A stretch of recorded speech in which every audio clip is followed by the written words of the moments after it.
Hey, deserving listeners, 90 Day Fiancé, let's watch. Ronald, in a way, I feel like he'd do it because he feels like he owes it to me. So nice to see you. Nice to be with you, Pa. I feel like it's been forever, my goodness, really.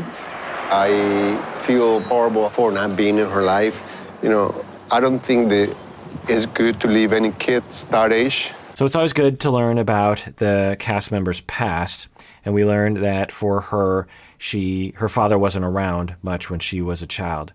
Now, we don't know much about her story and her life, but it's possible, and I use the show as a jumping off point, that when we are abandoned by a parent early in life, then that creates a syndrome that will create the possibility of recreating that when we are parents, which there are some interesting parallels. When we look at genograms or family trees, we sometimes see these patterns, these interesting destructive patterns being passed down through the generations.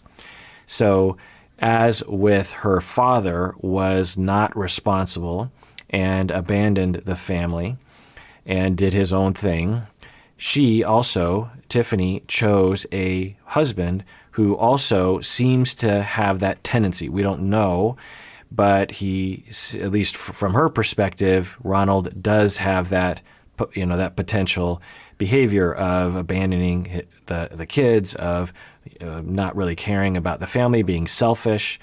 So is that coincidence, or is it something about Tiffany in terms of her unresolved relational traumas that is causing her to subconsciously recreate that in her romantic life? I don't know, but it would be a question to explore in therapy. And I think that if I would be the person I am right now, I would just fight for her. But back then, I used to think that the kids belong to the mom, But after all the things that have happened, she knows that I love her very much. And given that he just said, when I was younger, I thought that kids were just for moms and dads could just disappear.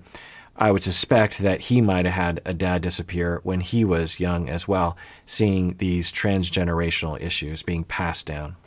And then you wonder about Tiffany's child. Will he grow up with some issues about fathers as well, about him, about his own idea of what it is to be a father if he has kids?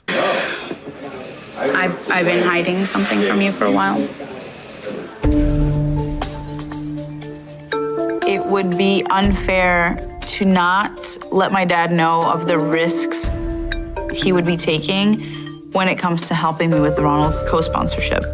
All right, well, that does it for that episode. If you didn't know already, we have merch. There should be a link below where you can buy various different shirts and mugs that my wife will design. Some of you will even suggest different T-shirts that we will make, like Don't Be a Jerk Face and that kind of thing. Also, if you want to join the Facebook fan page, you can join the conversation. You can comment below to join the conversation. We have an Instagram, we have a Discord, we have a subreddit, and we have an official Facebook page. Usually on those pages, there's a lot of people having really great conversations and supporting each other. There's also a lot of times where I'll reach out to people and say, hey, I'm doing an episode on this sort of thing. What kind of questions do you have? Or just a connection. Just sometimes on Discord, I'll see a picture of your cat, and it'll just be, oh, that's a nice picture of your cat, and I'll comment. And everyone out there, please take care of yourself because you deserve it. You really, really do.